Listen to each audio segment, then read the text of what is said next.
Hi friends, మన రాయదుర్గంలో అంబేద్కర్ నగర్లో బీటీపీ రోడ్ సెకండ్ క్రాస్లో వినాయక గ్రూప్ ఉంది ఫ్రెండ్స్. ఇక్కడ వినాయకుడు చాలా అద్భుతంగా ఉన్నాడు కదా. ఇక్కడ వినాయకుడు 9 రోజులు కూర్చోబెడతారు ఫ్రెండ్స్.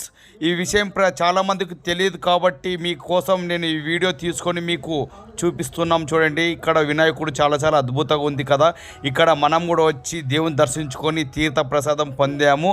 అలాగే ఈ వినాయకుని దర్శించుకున్న వారు శుభవార్త వింటారు. అలాగే ఈ వీడియో మీకు నచ్చినట్లయితే ఫాలో కొట్టి లైక్ కొట్టి షేర్ చేయండి. మన రాయదుర్గం అందరికీ బాయ్ ఫ్రెండ్స్.